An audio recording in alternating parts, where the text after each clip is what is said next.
आपको आगे way forward 2022 में अगर परफॉर्मेंस अच्छी नहीं हुई तो प्रियंका गांधी क्या करेंगी? काम करती रहेगी। मैं तो काम करती रहूंगी। मैंने काम शुरू किया है, 3 सालों से कर रही हूँ। जनता के संघर्ष में शामिल होंगी, उनको मदद करूंगी, जहां तक जो भी मैं कर सकती हूँ जनता के लिए करूंगी। तो नतीजे बेहतर या खराब कोई उससे फर्क आपके नहीं, उससे मेरे काम में फर्क नहीं पड़ेगा।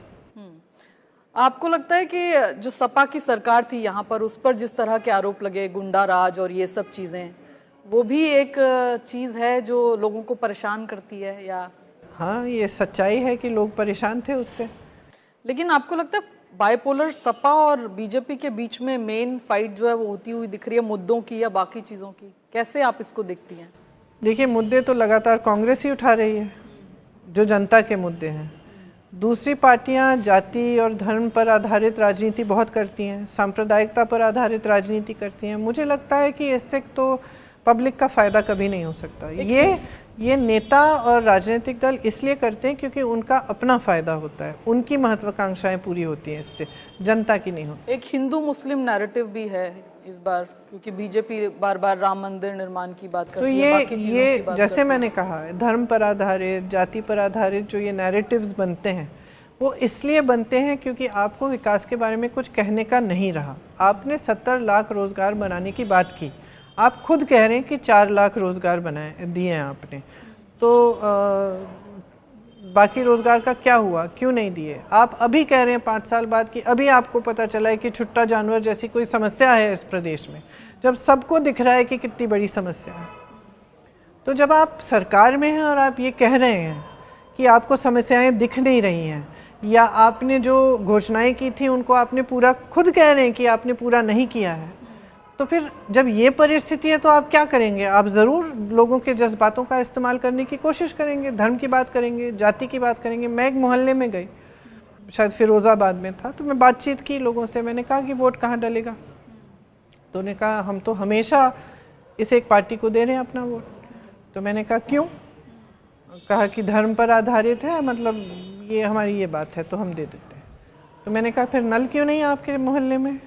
सड़क क्यों नहीं बनी है? बिजली मिलती है? नहीं। बिजली आती है? नहीं। बिल भरते हो? हाँ। गैस सिलेंडर भर सकते हो? नहीं।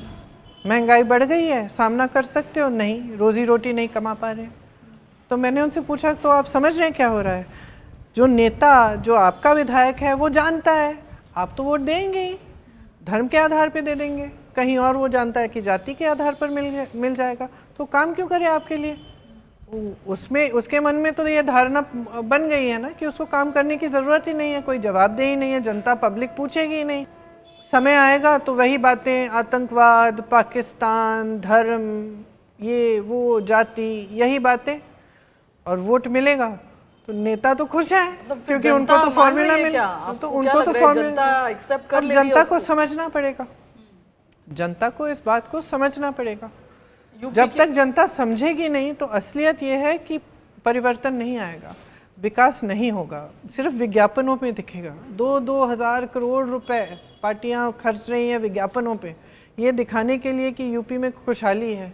मोदी जी कह रहे हैं कि उन्होंने यूपी में हजारों लखपति बनाए। भाई, मैं हर गांव में घूमती हूँ, मैं हर जिले में जाती हूँ, ढूंढ ढूंढ के लखपति नहीं निकलेंगे, सिर्फ उनके मंचों पे लखपति खड़े। तो फिर आपके नैरेटिव को या कांग्रेस के नैरेटिव को क्यों जनता लगातार नकार रही है एक तरीके से?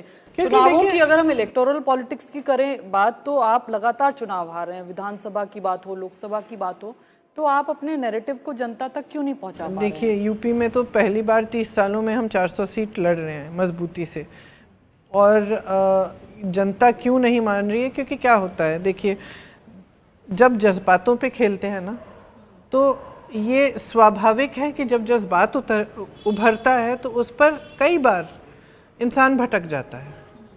हम बार बार क्यों कह रहे हैं कि जज्बातों पे मत दो अपना वोट, अपना वोट अपनी समस्याओं को सुलझाने के लिए, उनके हल ढूंढने के लिए दो। तो मैं नहीं समझती कि जनता इन बातों को समझ नहीं रही है। मैं सोचती हूँ कि अब 7 साल हो गए हैं, केंद्र में भाजपा की सरकार है, यहाँ 5 साल गुजर गए हैं, जनता देख रही है कि परिस्थिति क्या है। आखिर जो परिस्थितियां हैं, जिन समस्याओं से का सामना जनता कर रही है, वो तो जनता अच्छी तरह से जानती है ना।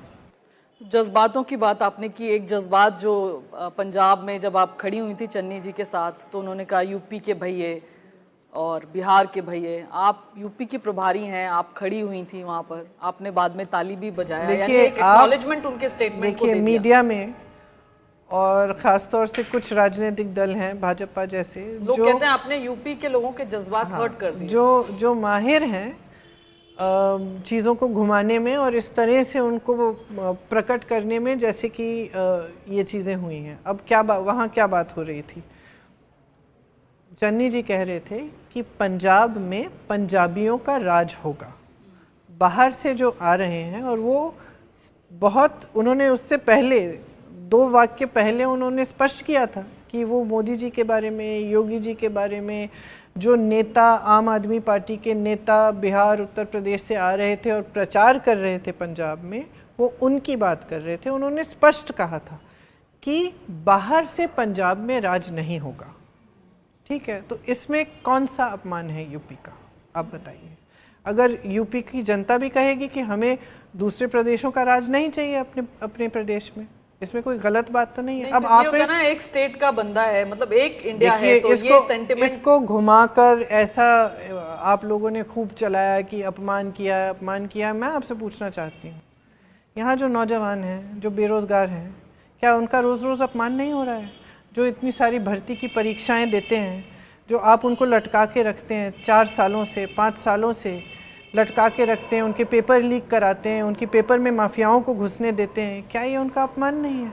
क्या जब 6 किसानों को आपके मंत्री के बेटे ने जीप के पहियों को नीचे कुचल डाला और आपने उस मंत्री को अपने साथ मंच पर रखा, उसका इस्तीफा अभी तक नहीं मांगा, उसके बेटे को रिहा होने दिया, तो ये आप यूपी के लोगों का अपमान नहीं कर रहे हैं? जब महिलाओं का पर अत्याचार होते हैं, उनका बलात्कार होता है और आपकी पुलिस, आपका प्रशासन अपराधी की मदद करता है, तो क्या यूपी के लोगों का अपमान नहीं है? तो ये हल्की बातें हैं, और ये इसलिए की जाती हैं क्योंकि असली बात नहीं की जाती।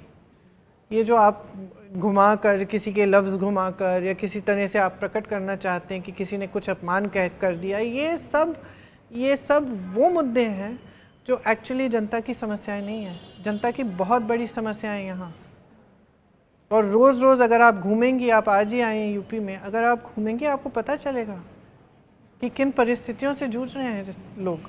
तो प्रियंका जी, प्रधानमंत्री डबल इंजन की सरकार, 300 के पार वाली सरकार, योगी जी भी यही कह रहे हैं, तो प्रियंका जी क्या कह रही हैं? कितना कॉन्फिडेंस, कितना आश्वस्त आप हैं कांग्रेस पार्टी की? मैं कह रही हूँ कि जनता को बहुत सोच समझकर, अपने विवेक को इस्तेमाल करके ये पहचानना पड़ेगा कि कौन सी पार्टी क्या कर रही है। और जितने भी राजनीतिक दल हैं आज यूपी में कांग्रेस के अलावा, एक ही बिसात पर खेल रहे हैं, एक ही बिसात पर।